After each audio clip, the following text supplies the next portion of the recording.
Huzzah and well met, ladies and men at arms. I want to start this video off by first giving a hearty thank you to all of the new subscribers, all of the likes, all of the new views, the comments that I've gotten that suggest new farms that you'd like to see.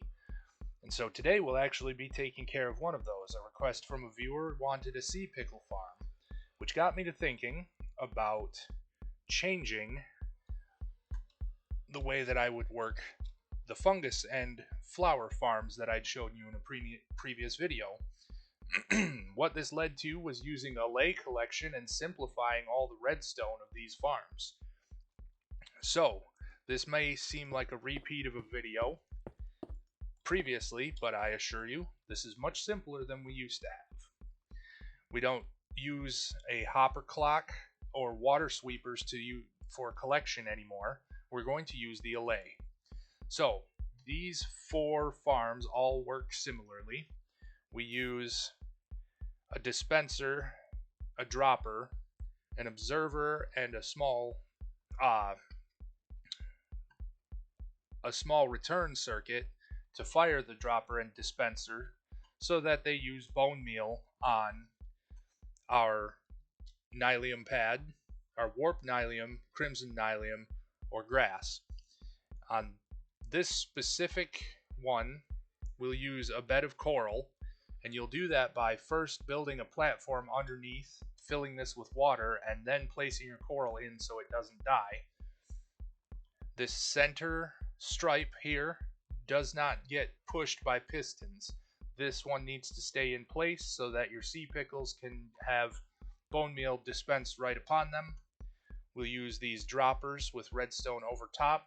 They work off from the same circuit, so we don't even need any difficult redstone or difficult devices to work on this. We'll have a dispenser facing directly down onto the sea pickles. It fires with each cycle of the redstone clock, and this is a massively efficient and productive farm. So, just real quickly, if you haven't watched that video, we start by placing a dropper and a dispenser. An observer observes the movement of these pads back and forth, powers this block, powers this repeater, powers a comparator in subtract mode so that it returns a signal that shuts itself off, but sends the signal onward to dispense bone meal onto the dirt from the underside or the nylium from the underside as well.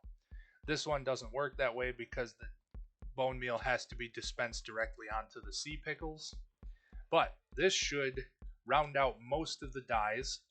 You'll get gray dye, white dye, and the primary colors from the flower farm over there.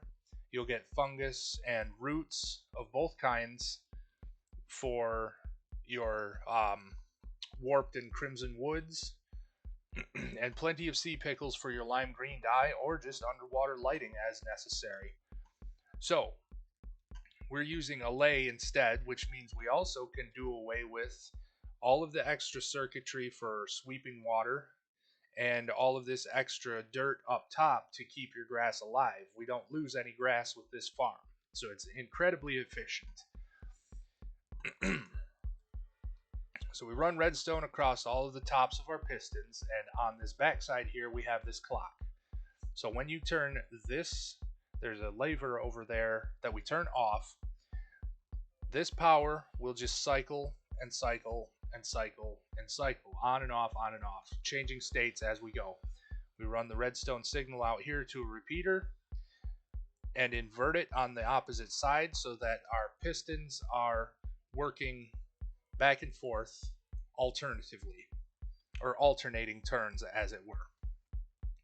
This works for all four of these pads, except obviously we don't have this motion here, so we don't place the pistons here, but otherwise this whole pad moves.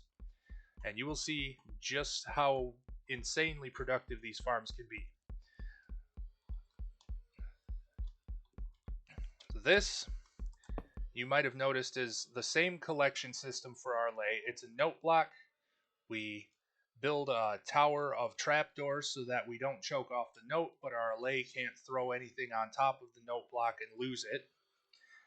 A bunch of hoppers go to our storage area, and we have an observer pointing down. You'll do that with temporary blocks.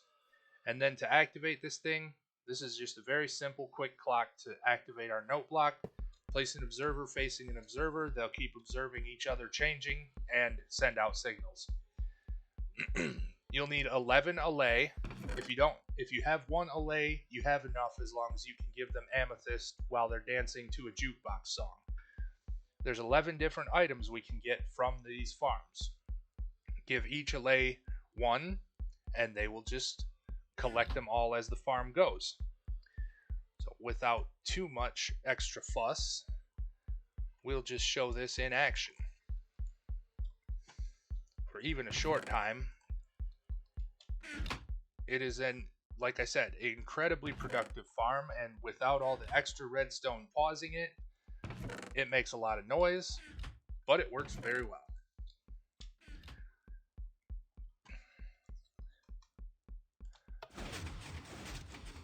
We'll start this up. Something's gone wrong here.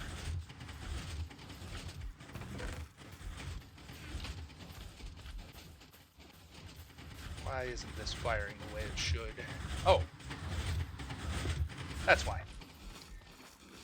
In my last attempt at this video, some water got free and swept away everything, but you'll see our allay are hard at work collecting everything already.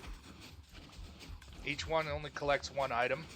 This one will produce a lot of seeds. If you already have a crop farm from one of my previous videos, you may be able to just ignore the seeds and let them despawn.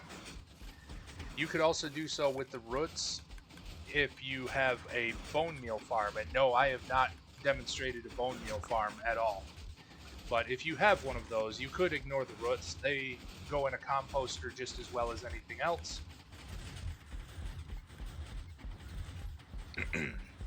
Now, we could do... This is a rough and dirty collection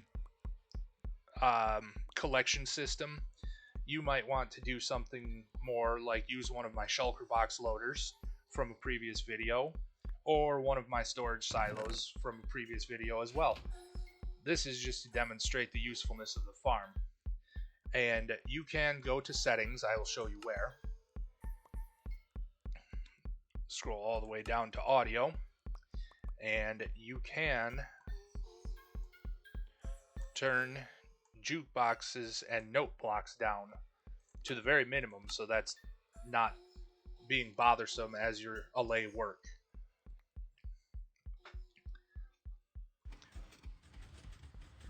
But you'll see them zipping around and collecting all of your things for you. We've run out of bone meal, so the farms have stopped producing, but you can see that this will keep the allay busy.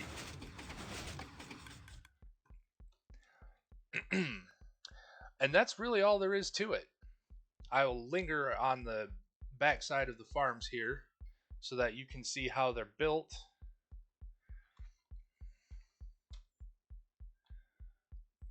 And if you have any questions, feel free to comment them.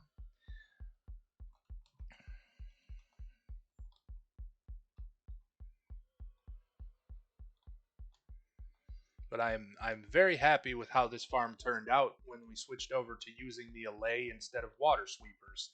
It eliminates a lot of the headache and a lot of the number crunching that you have to do to get your hopper clocks working appropriately. And it's much more friendly on your resources. There's none of all of this in the back and underside of these farms. Quite a few fewer dispensers are used. No water buckets, other than what's necessary to fill in the coral aquarium here for your sea pickles. And that's really all there is to this farm. Stay tuned. I'm also going to dive into bee, honey bottle, and honeycomb farm yet this weekend as well. That was another request that we had. And once again, thank you very much for your subscriptions, your views, your likes, the comments, the interactions with the community are what makes this all worth it when you guys ask for things or comment that they're helpful. So this is your White Sun Paladin. I hope you are blessed on your next adventure, and I am off on my next quest. We'll see you shortly.